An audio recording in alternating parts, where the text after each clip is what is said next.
We are now talking to Dynasty Nerds writer and podcaster Garret Price. Garret, what's going on, man? Yeah, I have no idea what I walked into, but I can guarantee it's going to be an entertaining show. I can tell you that. It's already been. I mean, seriously. It's one guy's at a Ranger game screaming and calling him, all different crazy things, saying that he's going to go beat up his father for, giving birth to his son. And then the other guy calls up and says, you know what, Errol, I hope you sleep with his mom. I'd be like, serious. Where do I get brought into this conversation? I didn't do anything. All I'm doing is hosting a damn show. Oh, man. I will say this. Those two guys don't like each other. That's for sure. Anyways, Garret, how are you, man? We haven't spoken to you in a while. I'm doing well. It's, me, I love myself some football, and we are in probably the most dead period of NFL football that we'll have for the entire year. So, I'm just licking my wounds, just trying to keep hope alive. Well, it's so interesting because I've been watching a lot of different things on the NFL Network, and I watched something today, and one of these experts, proven NFL experts, said that a surprise MVP candidate. He said, I'm not going to mention names, he believes that Trey Lance could be a surprise MVP candidate this year. Trying to compare him to Patrick Mahomes, sitting on the bench practically the whole year, comes in at the end of the season, plays a little bit of football, showed a little glimpses of fantastic form of throwing the ball. And then he says that this year is his come-out year, and Jimmy Garoppolo is going to be traded when he comes back from injury and all this other stuff, and he will be the guy. So what are your thoughts of Trey Lance, the little bit that you've seen of him, and do you think he's the Patrick Mahomes of this year?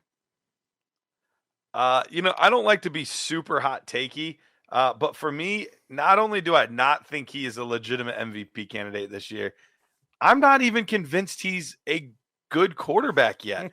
I mean, we've seen very, very little out of this kid over the past few years. Played at a small school, and then had an entire year off except for a showcase game, and then sat basically in another entire season where we saw 2 games out of him, which both of those games were okay.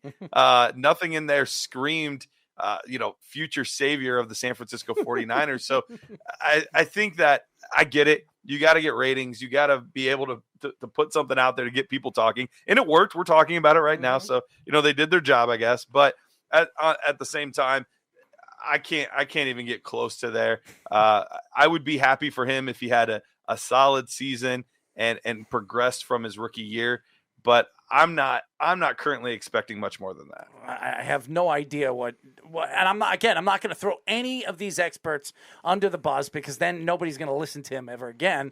But when I heard that, I almost had a heart attack. I said, Trey Lance, out of all of them, I could see maybe Trevor Lawrence or maybe a Zach Wilson with some of the acquisitions the Jets made in the offseason. But even them, I didn't think that they're ready for that next step. But to pick Trey Lance out of all of them when Deebo Samuels don't even want to be there, I mean, come on. I just think it's absolutely ridiculous. So I think it just really just shows Garrett's point more. Like, this is a dead time for the NFL, especially NFL Network. People might be running out of different takes to have. They probably went over different MVP ones already. So now they went for the super bold ones. But I could understand why he said that. I really could. But even David Carr thinks that the Jets could be a partial playoff team this year. And it's interesting what he said, and he thinks that Zach Wilson has a fantastic arm. He's great inside and out of the pocket. Some of the opposition, the different moves the Jets made in the offseason and adding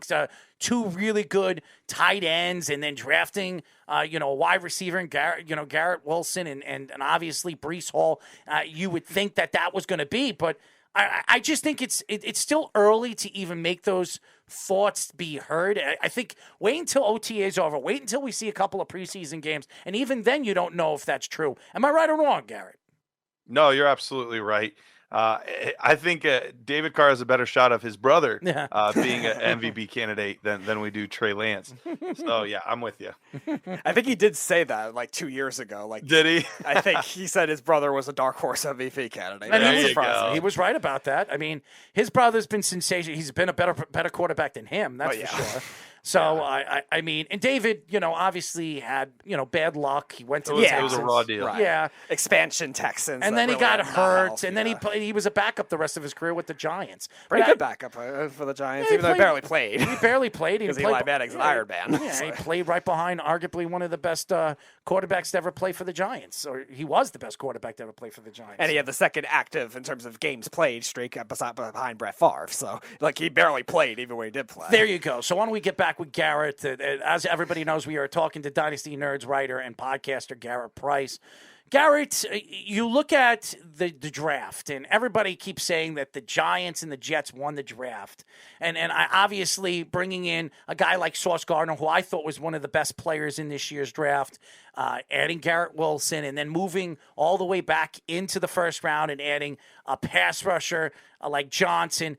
Who do you think, out of all the teams that obviously everybody has thought, the Giants, the Jets, the Baltimore Ravens, and all those other teams that everybody thought won, even the Philadelphia Eagles, obviously trading for A.J. Brown and adding a pass rusher, a defensive tackle, a beast of a man like, what's his name again? I'm sorry. Jordan Davis. Jordan yeah. Davis.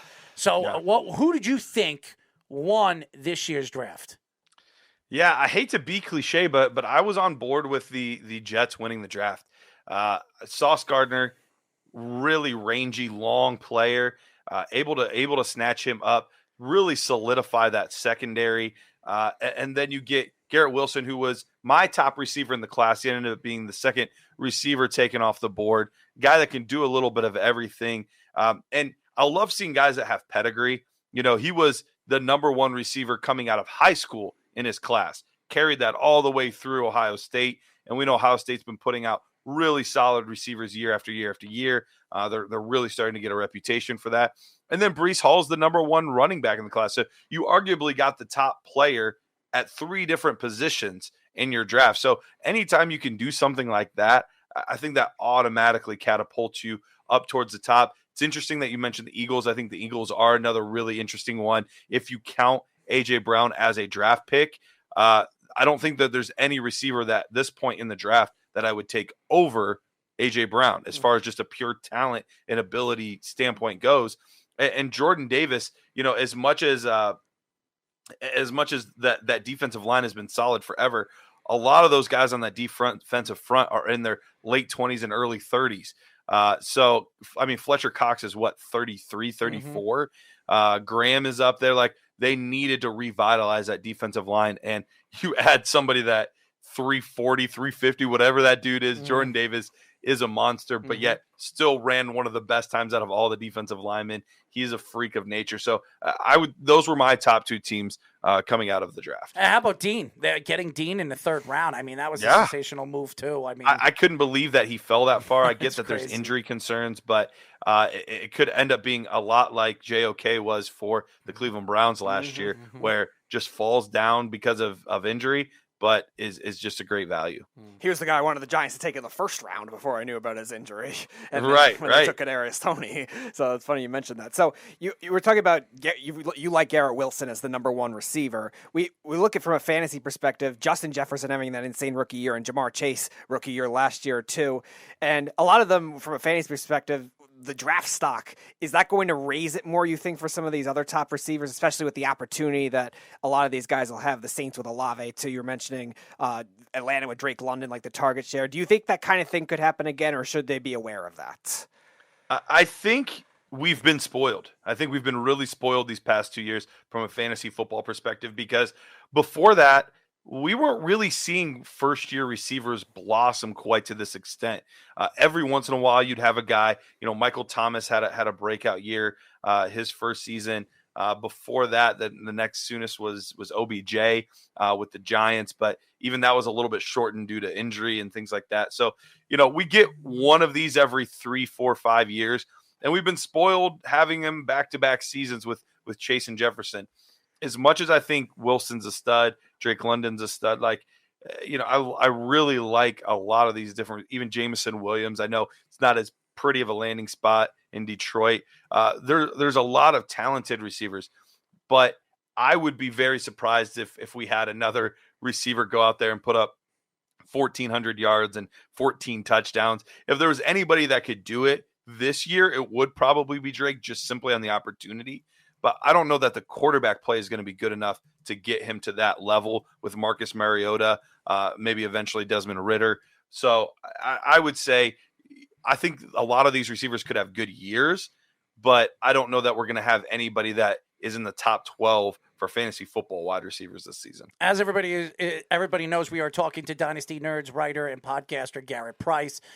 Kenny Pickett was the first quarterback off the board from the Pittsburgh Steelers. I think this was a great move by Pittsburgh. They had the opportunity to watch this kid all season long, play in their backyard. They kept it very, very quiet throughout. Everybody thought it was going to be Malik Willis. He fell to the third or fourth round. I was very surprised about that.